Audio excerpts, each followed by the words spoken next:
Okay. Okay, we're holding Avos Hashem.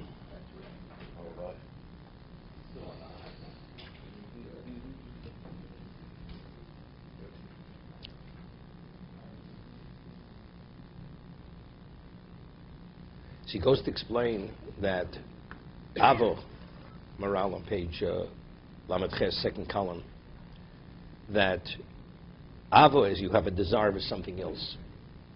Okay? For some ki Avo hu hatshuka vanea vein kan tshuka ku atzmo. So if you have similarities, two things of which are similar, so therefore it's lekach Ava vein ish lishto. You had veikus hagomor shenasim davrecho v'ish b'zeh tshuka. V'mkein ha'avo mitzad sheim dover echod, u'mitzad hazeh hi'avo lo zul hazeh.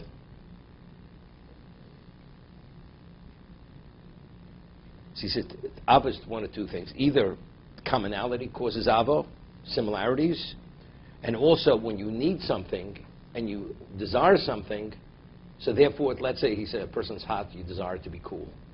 So you desire it cold. A man desires the woman, because the woman does something for him, because there's desire. Someone is hot, he desires something cold. Because what? Because he feels, the person feels, that will put him in a better place, cools him down. The woman will satisfy the person to give him something that he doesn't have. It will complete him. Interesting, he's saying something interesting. We always say that a person is not complete until he has a wife. It's referred to as an aveda, right? Because the woman originally was taken from the man.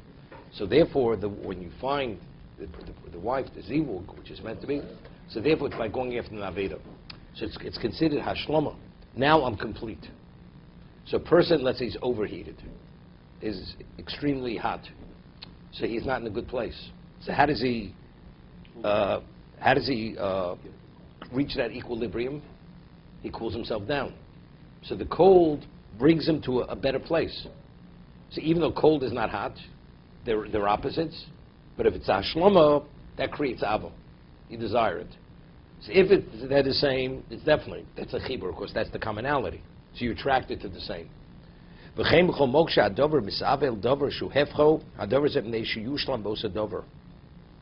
He says if things are opposites, what opposites attract? It's only because it completes it. If what the opposite wouldn't complete the person, he wouldn't go after it. I'll give you an example. Fire. You're cold, you only get so close to the fire to cool yourself down. Because in the cold state, you're in pain. So how do you relieve that pain? To reach a functional level, you get close enough, but not too close. You get too close, you get burnt. Right? So it's only to that point, to the point where it gives you that equilibrium, it stabilizes you. That's hashlama. It became shushlam b'nase imo davar echod u'mitzad hazeh avo, and that's the basis for avo, because that will make me whole and complete. Now what about an uman? We say that people of the same guild crafts, they despise one another because it's competition, even though they have the same craft. It's for the kilofomim hachefetz hahefech mashle moso. Amarnu. He says sometimes something which is opposites attract because what the opposite is, that brings completion, and sometimes commonality reinforces one and the other. What about if what's common detracts from me? It doesn't bring shlemus, but to the contrary, if he's my competitor, that means he causes me a diminishment. Because we're similar, one negates the other. We're talking about the competition, so each one was competing for the same client. Quoted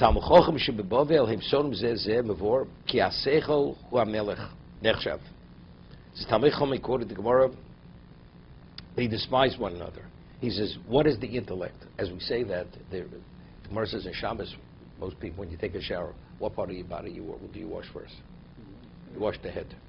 Then you wash the right part, side of the body, and then you wash the trunk, and then the left hand.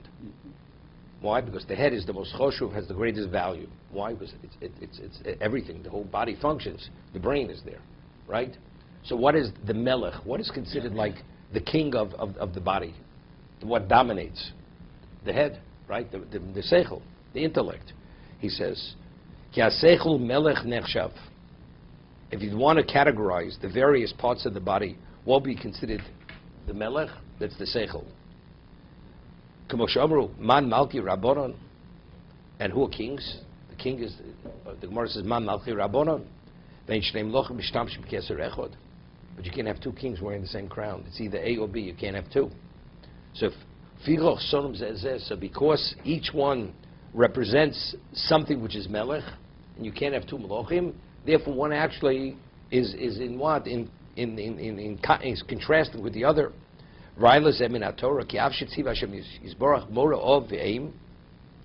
The Torah says you have to revere your father and your mother, and you have to revere your Rebbe. What love your father and mother? There's no much to love. There's kibbutz, there's yirasav, there's revering and honoring. What about loving? There's a mitzvah avos Hashem. There's no mitzvah to love your father and mother. Or love your Rebbe. Doesn't say that. They're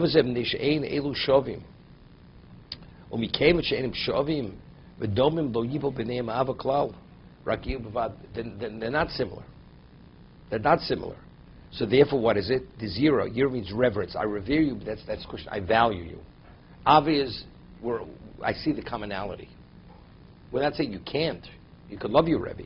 You could love your parents, but there's no mitzvah to love. Of course, it's not necessarily synonymous because it's your father and mother means you will love them. It's not. She says, if that's the case, what commonality do we have with Hashem? There's a mitzvah of avos Hashem and there's a mitzvah of yiras Hashem. Correct? There's no common denominator. Like there's no common denominator with the Rebbe or with the parent. Therefore, the Torah doesn't obligate you to love. So why does the Torah obligate you to love Hashem, avos Hashem? It's called Ki afshu yizborach b'shamayim v'ato al oretz. Although he's in heaven and we're on the earth, v'yevshaloma b'peh harichuk shbein Hashem yizborach v'ein odom. It's not possible to describe, to articulate the difference who HaKadosh Baruch Hu we are. The word infinitesimal is considered an exaggeration of what we are compared to HaKadosh Baruch Hu. Aval apirush elav k'mo shemarnu ki Hashem yizborach hu kim hodom. So therefore, the EF is lost. So now, we said something that's mashlim you, that makes you whole and complete, a person, even though they're opposites, you desire that. Now, what maintains us? Once you have a father, parent, one mother gives birth to a child, the mother is not a necessity for the child, right? You're hot, you want to cool down, you need something cold to cool you down. You have to go into a cool. So therefore, that's mashlim you. The man needs the woman to make him complete. A child does not need the parent to make him complete. But a human being needs that HaKadosh Baruch Hu to will his existence. So his kiyum, his existence, so who's mashlim the person? Who gives the person any value and meaning and function? HaKadosh Baruch Hu. So therefore that's the same thing. I need anything you need for your being, for your function, for your existence, a person loves that. Therefore there's a mitzvah avos Hashem. We don't have that for our parents, though? No. Why not? He just explained it why. I understand. It's the same. Your parent is a parent. You're at a human level. No, you're a different level.